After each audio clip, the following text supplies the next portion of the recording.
Hi, this is Jim Rivers for Sonic Academy. Welcome back to my session of tutorials. In this video we're getting towards the end of the track and starting to look at some of the more detailed stuff. As you can see, the arrangement is pretty much there. And now we're going to look at some of the key areas that I believe it's important to get right to balance your track in terms of sound and dynamic. So as you can see here, I've got 4 sections solo, which is the kick drum, the ghost kick, the main bass line and the sub. And what I'm going to be focusing on here is making sure that in terms of EQ they sit okay together. It's very easy to have too much bass going on, and even if it doesn't sound, for example, over bassy, what you can do is it can sound very muddy and it can sound very stodgy, and it just can be a bit of a space killer in terms of dynamics in your overall track. So on the kick drum I'm going to bring up just channel EQ for Logic. So we'll put that there, click the analyzer on so we can see what's going on. And for now I'm going to take the sub out and just have the main bassline part, which already has some EQ on it, which I must have just, that's just got a little bit to emphasize a certain frequency in the sound. And again, the analyzer is already on because I've already done some EQing.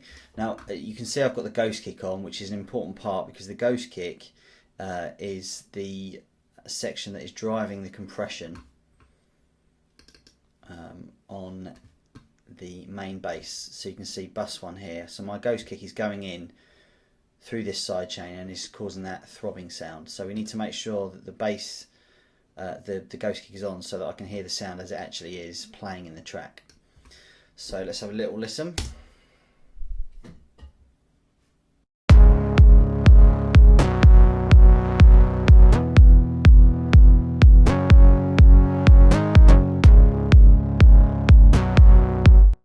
Okay, now they don't sound too bad together. There's not a massive amount of real subby bass in this bass, so let's just have a listen to that one on its own.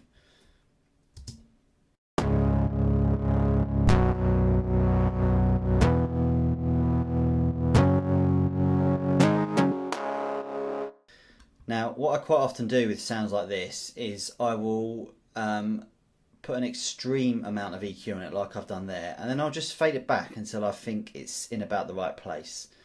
I definitely want to try and make sure there's room for the kick bass frequency, and then in a minute when I bring the sub in I want to make sure that there's a nice balance between the sub and the more gritty sound of this one. So as I play it now I'm just going to work this back and forward until I feel it's about right.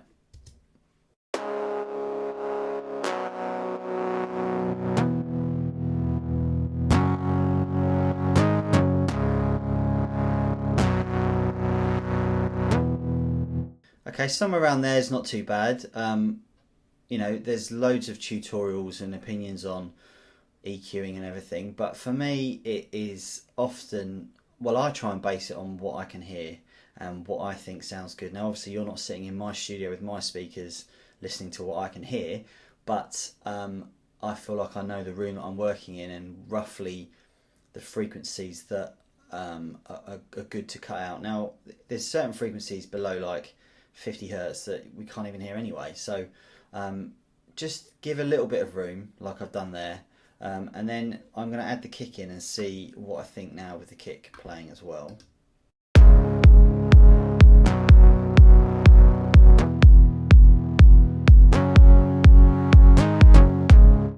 And I'm going to do a similar thing again on the kick. I'm going to just play around that low cut in case I feel there could be a little bit of room, bearing in mind I've got the sub, and I might look at some of the EQ on the top part of the kick as well.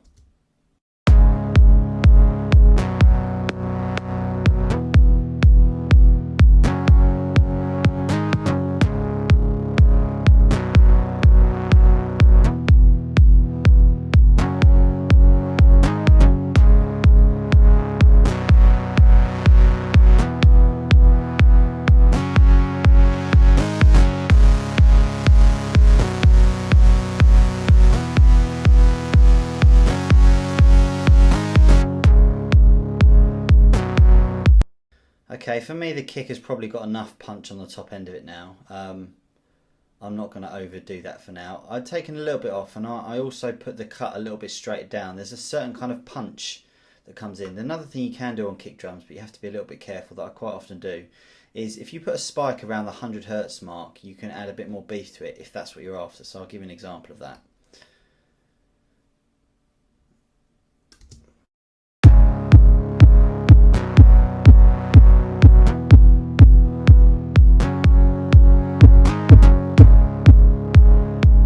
So you can hear the difference there. Now, quite often when you do that, you don't want to do it as broad as that. You can make it into a bit more of a peak, but you have to be very careful when you're doing precise EQ like that, because you can pick out frequencies that you think sound, oh yeah, that makes it sound fatter, but in the overall mix it might just stick out like a sore thumb. So you have to be very careful.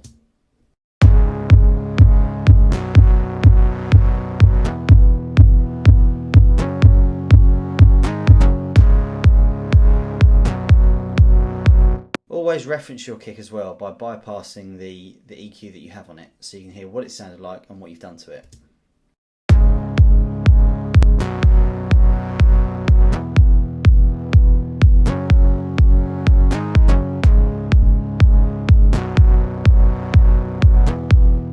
Okay, I quite like that. I might not leave that 100 Hertz there, but I quite like the chunk that it's added in at the moment. It's really, really important to always reference stuff. So when you've done a little bit of stuff together with sounds, make sure you take it in context of the whole track, because it's all very well getting two sounds to sit together, but you have to also bear in mind how it sounds with the overall track as well. So at this point we're going to bring the sub in as well, which is probably going to make a difference to then how the EQ sounds across the three parts. So let me just add an EQ to the sub as well. Another thing to remember with EQing as well, that I kind of picked up off a few people, is that when you're EQing high parts, unless you're, say for example, in a ride cymbal or something like that, quite often there can be very sort of resonancy, high frequency sounds that you want to cut out. Now I would do that by taking a sharp point like that, making it really, really specific, moving it up and down the frequency range until I find that point that's really cutting through and hurting my ears, and cutting it out. Now that's okay for getting rid of frequencies. If you go the other way and you make your peaks on your top end too sharp like that, you're going to really, really notice it. So a very basic but kind of general rule is when you're doing top end frequency stuff, unless it's a very specific thing you're trying to pick out or get rid of, make it quite smooth, more of like a mound than a spiky mountain. It just tends to sound that little bit better, so that's just something to bear in mind. So let's see how the sub fits in with all this now.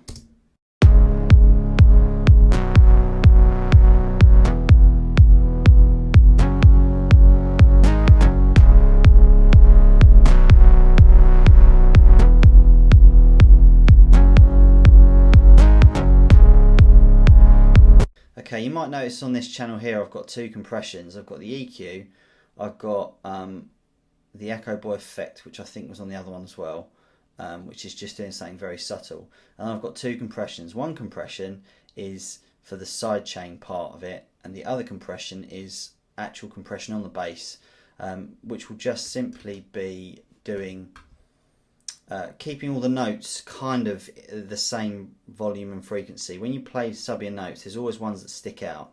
So I put a simple, I use this setting quite a lot actually, it's the electric bass setting in there, and then I adjust it a little bit myself to suit. But basically it just evens out and smooths out kind of the velocity of the notes, and should make it all sit there just a little bit tighter and a little bit better. So that's why there's two compressions on that channel.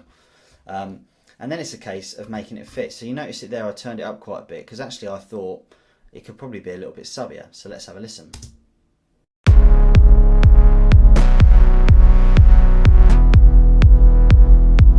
So you can hear a lot more sub in that now. Sounds really nice where I'm sitting anyway. But again, I will look to just check and see if there's anything that I can just cut out a little bit, because I don't want it too all bottom endy. I want there to be a nice balance between the nice warm bottom end and the nice warm pads and stuff when we put it back in a minute.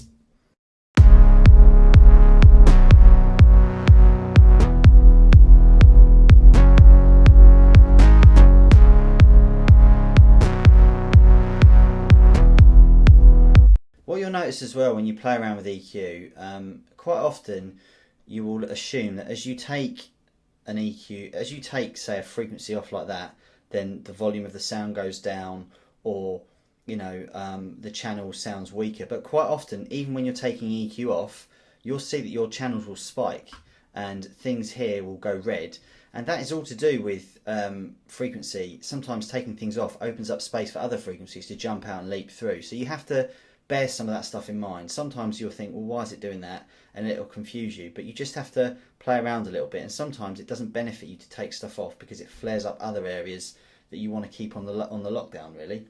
So I've done some very quick, simple EQing there. I might have put a bit too much beef into it, but what we're going to do now is we're going to listen to it in context with the other parts that are playing.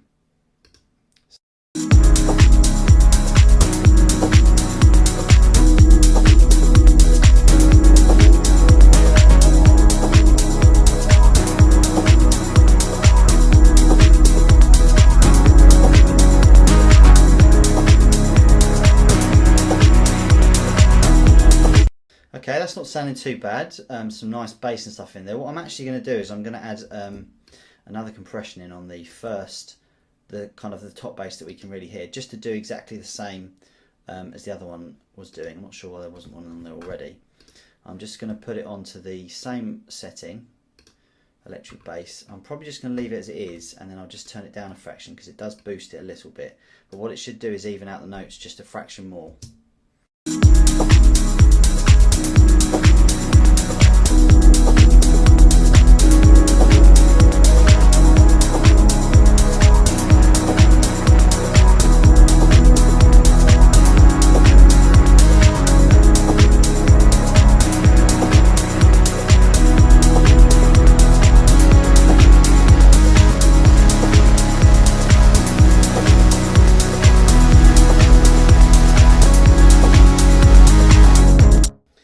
Okay, sometimes the compression can make it sound a bit more soulless, so having put that compression on there, it squashes the sound a little bit too much. So what I probably will do is have a little play around with that until I get it to sit right. But for now, that's all we're going to do in this video. So that's a little bit of quick EQing on some of the main parts like the kicks and the bass. We'll continue along some more detailed stuff in the next video.